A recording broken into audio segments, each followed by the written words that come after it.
The drill bit screamed into my pasture at 7 sharp, a Tuesday in early March when the air still carried the sweet bite of thawing earth. I stepped onto the porch in my robe, coffee in one hand, disbelief in the other. 2 white trucks with Pine Ridge HOA logos, a flatbed hauling a full-size rig, and 4 men in orange vests already uncoiling cable across my gate. I crossed the yard in boots I hadn't laced. "This is Harlan land," I called. "You're on the wrong side of the fence." The foreman, a stocky man named Curtis with a clipboard and a sunburned neck, didn't look up. "Water survey, sir. Board approved. Emergency drought protocol." "I own the drought," I said, "and the water under it. Show me the permit." He handed over a single sheet. Pine Ridge HOA memo, no county seal, no signature beyond a scrawled initial. Includes border parcels under easement allowance. My parcel sat a quarter-mile outside their plat. The paper smelled of fresh toner and arrogance. I took a photo, sent it to Sheriff Daniels with one line, "They're drilling." Now, by noon the bit had chewed 30 feet. The smell hit first, rotten eggs and hot pennies. Then the ground oozed yellow froth around the pipe. The youngest worker, a kid named Miller, gagged behind his mask. Curtis kept the rig running, eyes on the depth gauge like a man betting his house. I called Rebecca Storm, environmental lawyer who'd sued polluters from Denver to Dallas. She answered on the first ring. "Send coordinates and footage. We're coming." Jack Perkins, retired Corps engineer and my oldest friend, arrived before lunch with a soil probe and a grim face. "They hit a sulfur vein," he said, kneeling in the slime. "Deep, unstable, and spreading. Your well's next." He scraped a sample into a vial, sealed it, labeled it with a Sharpie.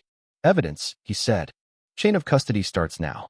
That night the HOA emailed the neighborhood. "Minor hydrological survey proceeding as planned. Tree stress is seasonal. Please water less." My trees were already curling at the edges. I walked the fence line with a flashlight, counting brown tips like casualties. The creek that fed my stock tank ran cloudy, a faint yellow sheen on the surface. Day 3 the first oak collapsed across the HOA fence, roots black and dripping. Day 4 the creek smelled like struck matches. Day 5 my well tasted of sulfur and regret. I sealed it, switched to rainwater, and started a log. Date, time, smell, color, tree count. Every entry inked in block letters, the way I'd logged bridge inspections in the Corps. Denise Whitaker, next-door neighbor and landscaping committee chair, knocked at dusk. Her eyes were red, her daughter's cough echoing from the porch. "They told us not to talk," she whispered. "Said it would tank property values." "My girl's been vomiting since yesterday." I handed her a jar of creek water. "Test it. Then decide what your silence is worth." She took the jar and didn't look back. Week 2 the HOA doubled down. Landscapers ripped out dying hedges, laid fresh sod over poisoned soil, sprayed perfume to mask the stench. They issued a newsletter addressing seasonal fungus. "Community unity is our strength." They scheduled a wine and cheese tree health update for Friday. I uploaded the first video, drill footage, sulfur runoff, dying trees, HOA newsletter side by side. 30,000 views in 24 hours. Comments poured in. HOA horror stories from 3 states. Someone tagged the EPA. Rebecca filed emergency injunction. Judge Ramirez granted it the same day. Seesaw operations. Preserve evidence. State inspectors scheduled for Monday. The HOA responded with a midnight raid. Trucks rolled in under cover of darkness, dug up the bore hole, hauled away the rig, spread fresh dirt like nothing happened. My cameras caught every license plate, every face, every lie. Jack called at dawn. "They're trying to bury the evidence." "We've got enough." The lab results arrived Tuesday. Hydrogen sulfide 8.3 milligrams per kilogram, pH 3.9, irreversible root death. Source, breached sulfur deposit. Cause, unauthorized drilling. I printed the report, highlighted every line, and nailed it to the HOA clubhouse door. Week 3 the neighborhood cracked. James Whitaker quit the board. Barbara Lang started a petition. 47 signatures in 48 hours. The interim board called an emergency meeting, open to all. I walked in with Rebecca, Jack, and a stack of lab reports. The room smelled of fear and cheap coffee. Nancy Tillman, HOA president, stood at the podium.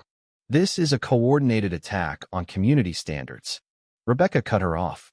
It's a coordinated cover-up of criminal negligence. She laid the evidence on the table like a royal flush. The vote was 76 to 24. Board dissolved. Nancy resigned that night. Paul Sanderson filed the civil suit Friday. Trespass, property damage, environmental negligence, fraud. We asked for $375,000 and a public apology. They offered it Monday. The apology ran in the local paper, full page.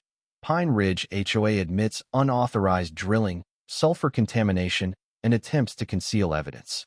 We apologize to Mr. Harlan and all affected residents. I framed it above the fireplace. I turned the poisoned corner into a learning plot. Raised beds, native grasses, sulfur-tolerant wildflowers. Kids from the local school plant seedlings every spring. The sign reads, "What power forgets, the land remembers." Some nights I sit on the porch, coffee gone cold, stars thick as spilled salt. The land hums with crickets, not drills. Nancy moved to Arizona. The HOA rewrote its charter. No off-site projects, no secret votes, no more perfume over poison. Chase, my grandson, asks why the bad lady drilled our dirt. I tell him some folks mistake control for community. They forget the ground keeps score. He nods, then runs to chase fireflies. The cameras still run, but now they catch laughter, not lies. The county adopted my checklist for HOA filings. State legislature passed the Harlan Act. Verify covenants before assessments. No private patrol without charter. Fines capped at $50 without court order. Marcus got a commendation. Rebecca took on 3 more cases pro bono. The feds kept digging, found Nancy's templates in HOA forums nationwide. The ripple kept spreading. 1 year later, the workshop hosts 50 families a month. We teach plat maps, statute reading, how to spot a forged seal. Chase demonstrates the trail cam to wide-eyed kids. The oak tree still stands, initials carved deeper by wind and time. Some victories save one pasture. Others save a way of life. Now it's your turn. In the comments, tell me straight. When a clipboard army poisons your peace, do you negotiate, litigate, or load truth and let the land sort the wreckage?